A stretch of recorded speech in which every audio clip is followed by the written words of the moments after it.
Hello बच्चों, स्वागत है आप सभी का हमारे यूट्यूब चैनल एसपी के मैथ स्टडी में।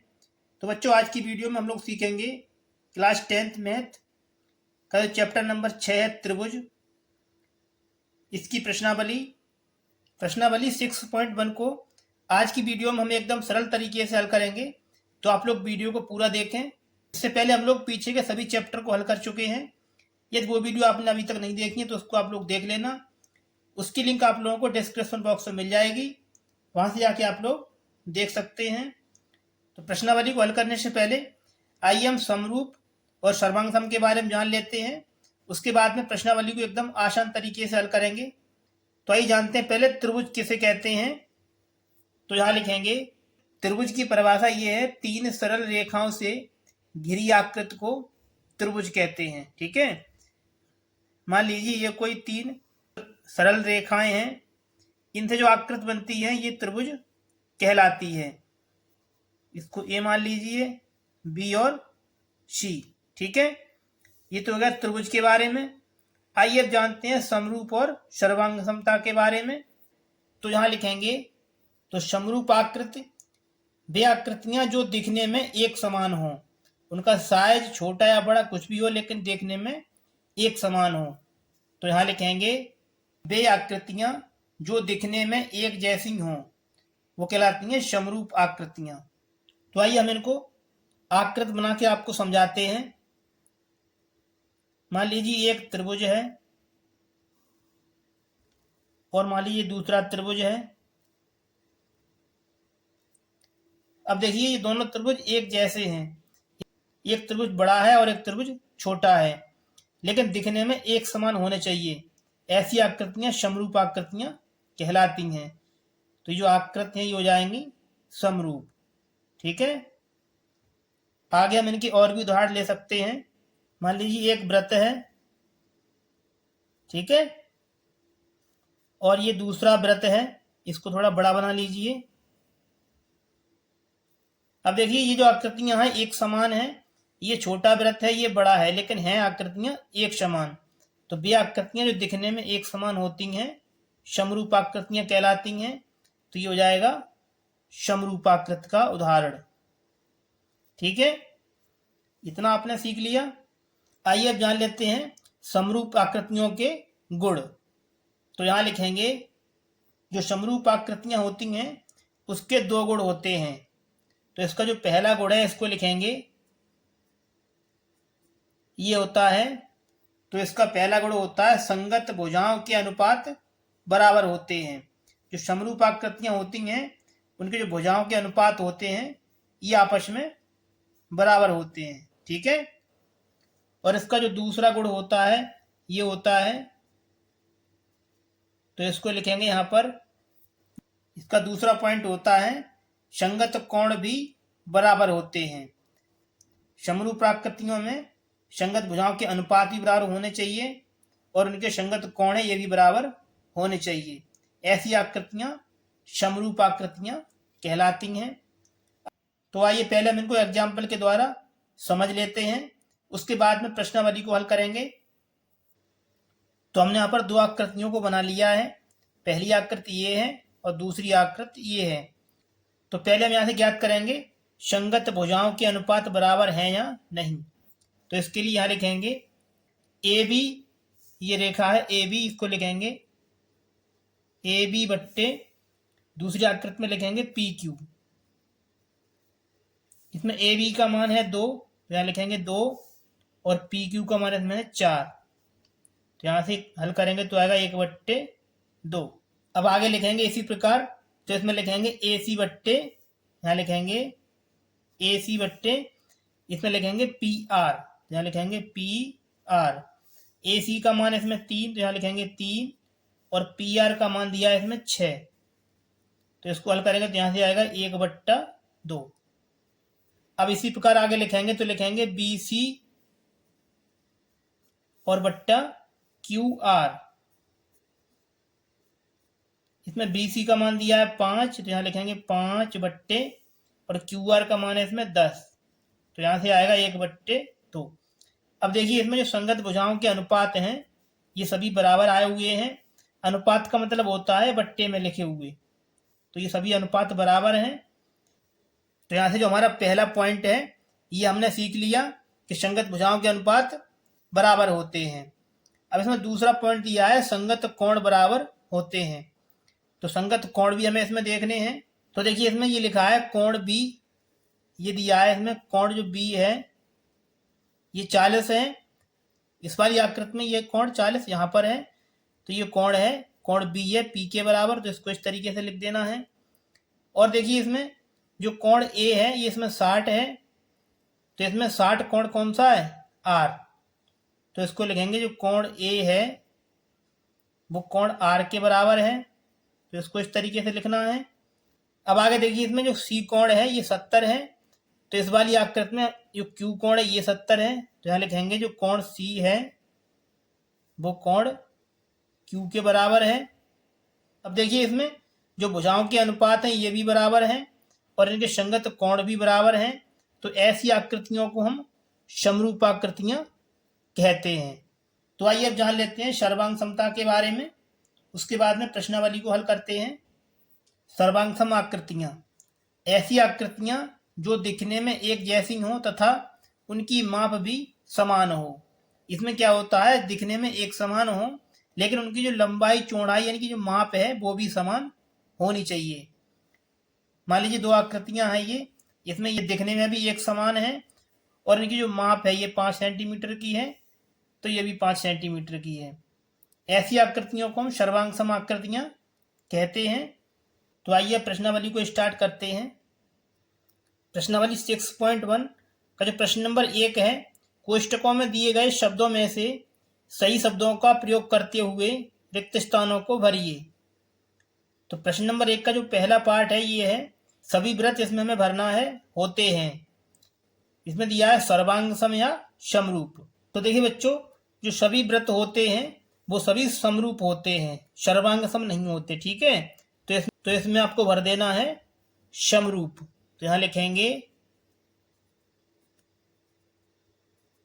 समरूप, ठीक है। ये हो गया पहले पार्ट का आंसर। आइए अब इसका जो सेकंड पार्ट है उसको देख लेते हैं। तो प्रश्न नंबर 1 का दूसरा पार्ट है सभी वर्ग होते हैं। इसमें दिया है समरूप होते हैं या सर्वांग सम।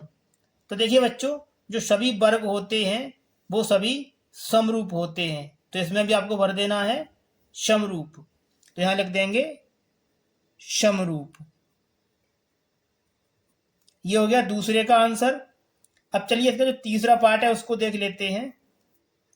तो प्रश्न नंबर 1 का जो तीसरा पार्ट है ये है सभी खालिस्तान त्रिभुज समरूप होते हैं। तो इसमें दिया गया है समद्विभाव या समबाहु, तो इसमें आपको भर देना है समबाहु, क्योंकि सभी समबाहु त्रिभुज समरूप होते हैं, समद्विभाव त्रिभुज समरूप नहीं होते हैं, तो इसमें आपको भरना है समबाहु, तो यहां लिख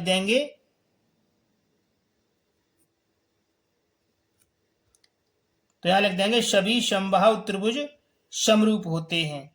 आइए अब इसका जो अगला पार्ट है उसको देख लेते हैं। प्रश्न नंबर 1 का जो चौथा पार्ट है ये है भुजाओं की समान संख्या वाले दो बहुभुज समरूप होते हैं।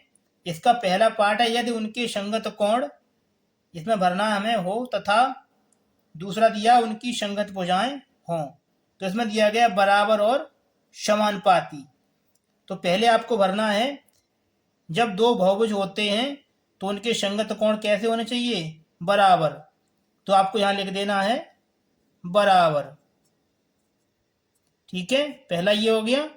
आगे है तथा उनकी संगत भुजाएं, तो संगत भुजाएं होनी चाहिए समानुपाती। हमने आपको बताया था जो समरूप आकृतियां होती हैं उनके भुजाओं के अनुपात बराबर होते हैं, तो इसमें आपको भर देना है समानुपाती, यहां लिखेंगे समानुपाती, ठीक है। ये हो गया। इस तरीके से ये आपको रिक्त स्थान भर देना है।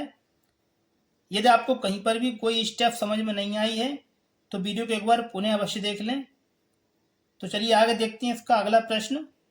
प्रश्न नंबर 2 ये दिया है निम्नलिखित युग्मों के दो भिन्न भिन्न उदाहरण दीजिए। प्रश्न नंबर 2 के ये दो पार्ट दिए हुए हैं। इसमें पूछा गया है, पहले लिखना हमें समरूप आकृतियों के दो उदाहरण और दूसरा पार्ट है ऐसी आकृतियां जो समरूप नहीं हो। तो इसमें हमें 2 समरूप आकृतियां बनानी हैं और 2 ऐसी आकृतियां जो समरूप नहीं हो। तो आइए हम इनको हल कर लेते हैं। तो इसमें हम पहले हल करेंगे पार्ट 1 समरूप आकृतियां। तो इसमें आपको क्या करना है, इसमें आपको 2 भिन्न भिन्न समरूप आकृतियां बनानी है पहले। तो आइए इनको बना लेते हैं।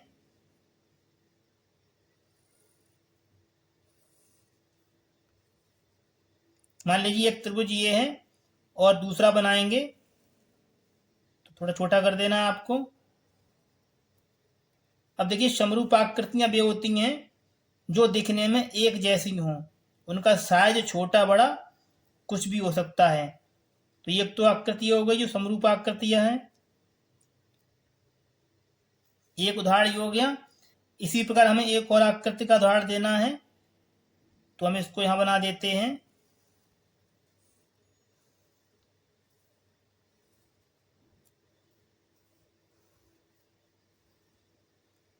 इस तरीके से आपको समरूप आकृतियों को उदाहरण को बना देना है।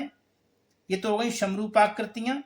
आइए बनाते हैं ऐसी आकृतियां जो समरूप नहीं हो। तो इनको हम यहां बनाएंगे। तो इसके लिए आपको क्या करना है, ठीक है, और यहां बनाएंगे एक वृत्त। अब देखिए ये जो आकृतियां हैं ये समरूप नहीं है, ये त्रिभुज है और ये एक वृत्त है। तो इसको इस तरीके से लिख के आप काट सकते हैं। इसका मतलब ये आकृतियां समरूप नहीं हैं, या आप चाहें तो लिख भी सकते हैं। तो लिख देंगे समरूप नहीं है, ठीक है। आगे हमें इसमें एक और उदाहरण देना है, तो इसको हम यहां बनाएंगे।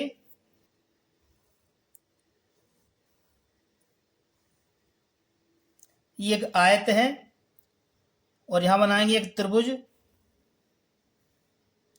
अब देखिए ये जो आकृतियां हैं ये समरूप नहीं है, तो इसको इस तरीके से आप बना सकते हैं, ठीक है। ये आकृतियां वे हैं जो समरूप नहीं हैं और ये आकृतियां समरूप हैं। तो इस तरीके से आप इनको कर सकते हैं। ये हो जाएगा इस प्रश्न का आंसर। चलिए आगे देखते हैं इसका अगला प्रश्न। प्रश्न नंबर 3 है, बताइए कि निम्नलिखित चतुर्भुज समरूप है या नहीं। तो इसमें हमें 2 चित्र दिए गए हैं, इसमें हमें पता करना है कि समरूप है या नहीं। तो आइए हम इनको हल करते हैं। तो देखिए बच्चों, इसको हम किस तरीके से हल करेंगे। इसमें है जो समरूपता का जो नियम होता है हम उसको लगाएंगे।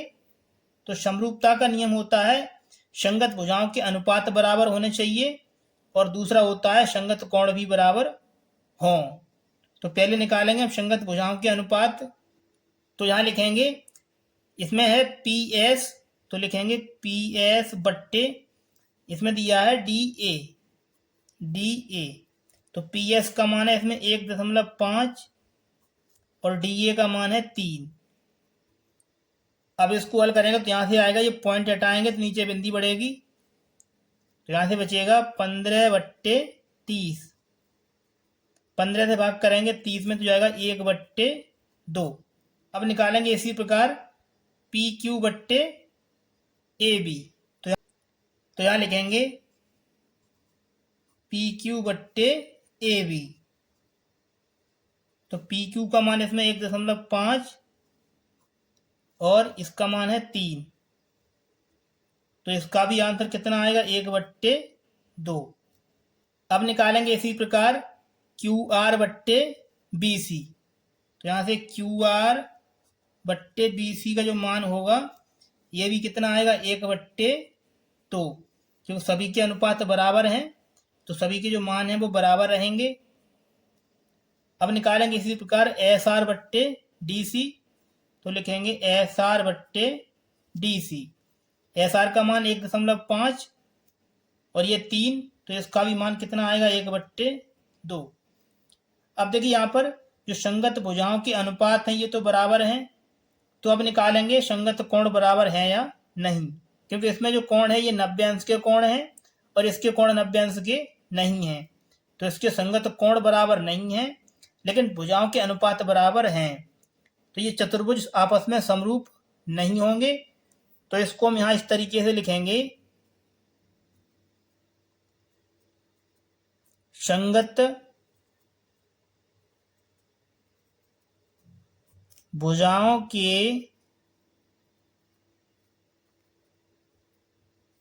अनुपात बराबर हैं, लेकिन संगत कोण बराबर नहीं है, अतः ये चतुर्भुज समरूप नहीं होंगे। तो यहां लिखेंगे अतः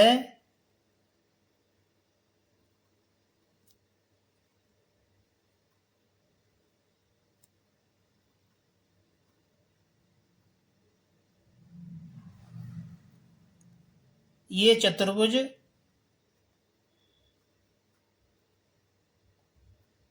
समरूप